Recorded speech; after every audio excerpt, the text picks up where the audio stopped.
that, again, I have to get back to. I had this all thought out in my head. I just got so distracted with this conversation. So, Lemon, I'm sorry. I'm going to turn the chat off, and I assume you're going to go. But I hope you have a good day, and I hope, yeah, you keep doing your thing. Keep winning.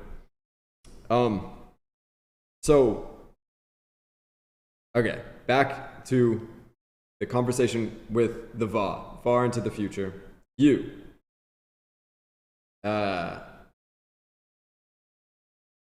When it comes to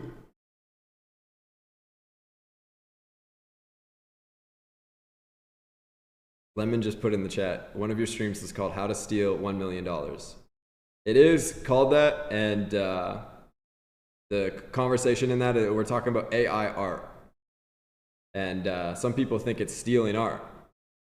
And as far as, you know, my catalog of AI art being worth a lot of money when it is translated into content, it's the truth.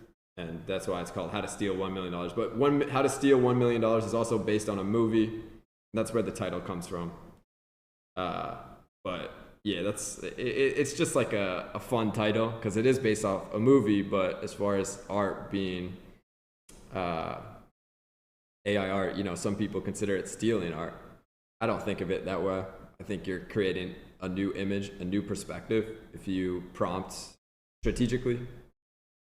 But I keep getting distracted, okay? I'm closing the chat, and yeah. Don't make promises you can't keep. I think, to take it back,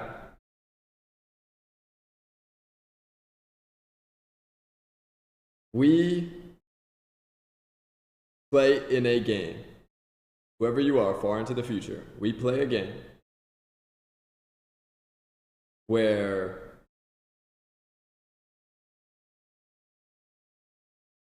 I guess I have a title coming up called There's No Honor Amongst Thieves, or something like this.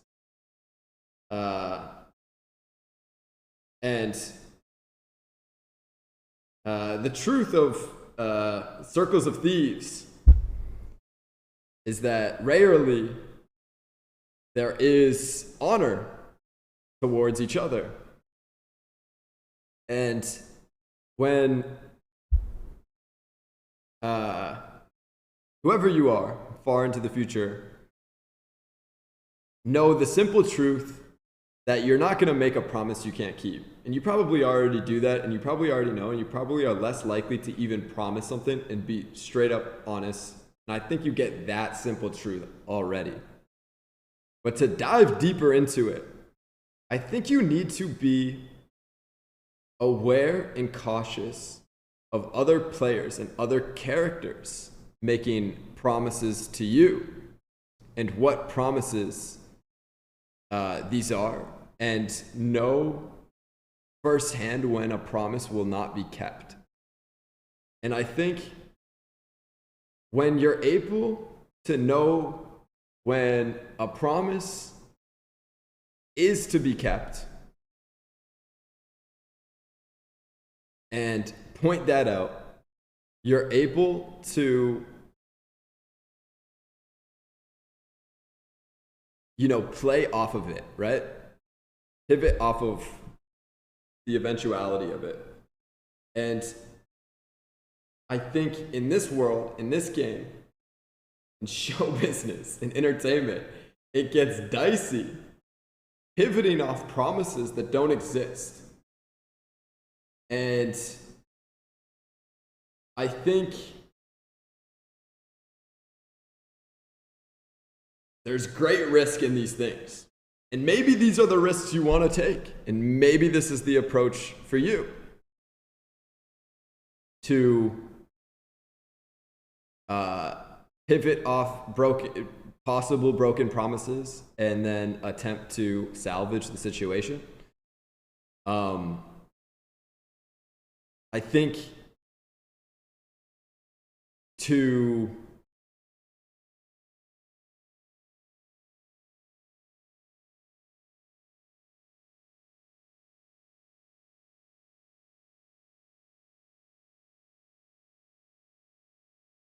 I guess, have an idea of somebody's, you know,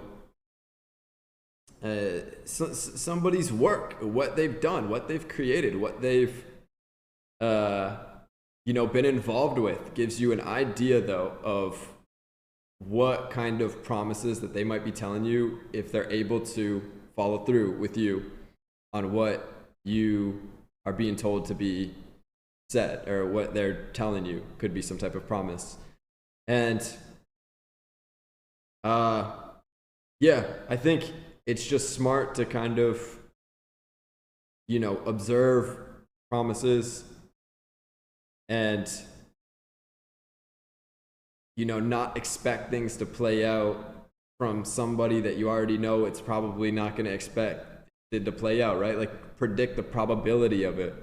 And if you are predicting the probability properly, right, you're not wasting your time.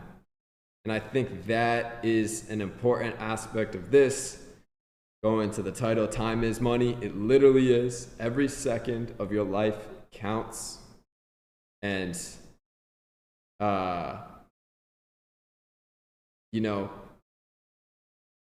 at some point when this camera turns off,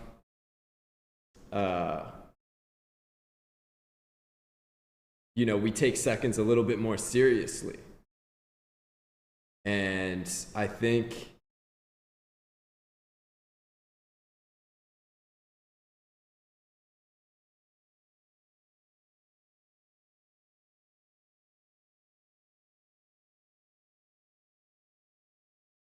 when it comes to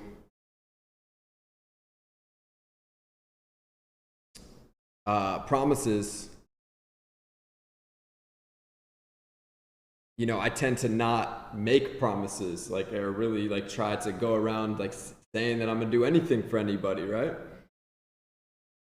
But I know every time I do, I'm there, and I always follow through on it. Like, the word is God's word coming out of me, right? And it's truly something that every single time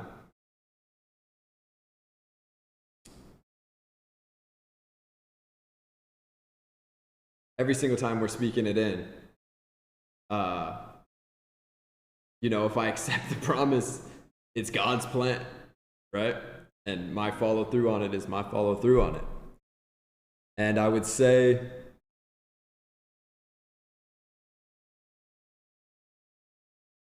these things are important for you to follow. But to try to not make as many promises and, promise to yourself your time and your commitment to your struggle and your own thing, your Goliath you're facing, some would say, your own hero's journey in a way. You're putting yourself in, I think, a better situation for you after you do that.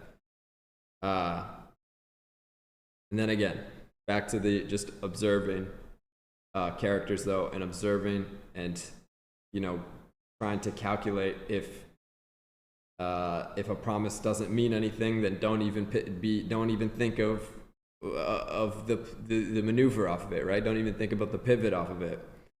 And when I'm talking about pivot, I hope you understand that, again, I'm talking about pivot through story, right? Pivot through what you do next. Pivot towards the future. And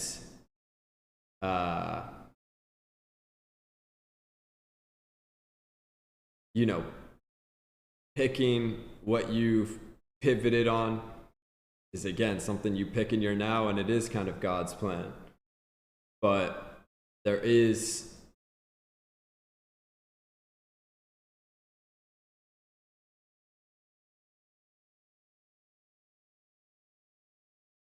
a part of me that believes there's entropy in the universe, right? Where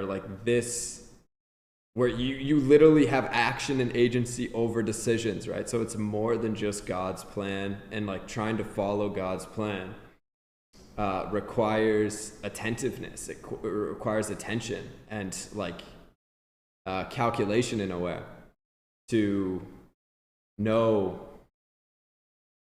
and trust your gut in a way whenever you know that fucking a promise that you're being told will not lead to what you are being told it will lead to, and when you're wasting your time in it.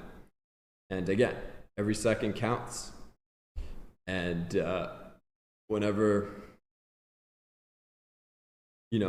seconds are off the clock, we're on the clock right now, so it's literally a different type of second, right?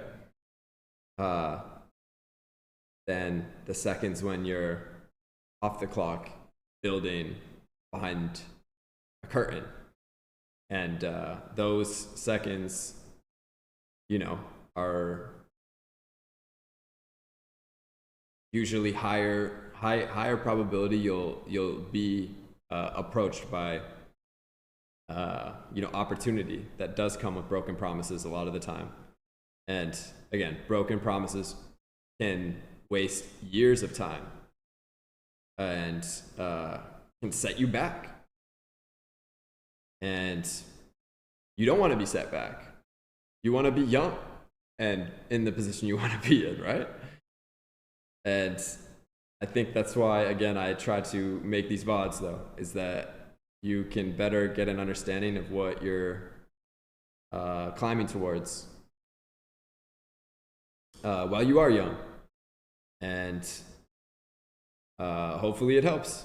And again, simple truth, even if you just read the title, you might be like, yeah, I shouldn't do that. But again, if you watch this, you kind of get an idea. Maybe I should observe more. Observe when somebody is telling me a promise, and predict the probability that this will play out based on history, based on the data set of them. And if it's probably unlikely going to happen, it's probably unlikely going to happen. The most probable outcome is likely to happen. And if it's probably not going to happen, then you probably shouldn't continue moving forward with it. But anyways, that is about it. That's the title. We done with this shit.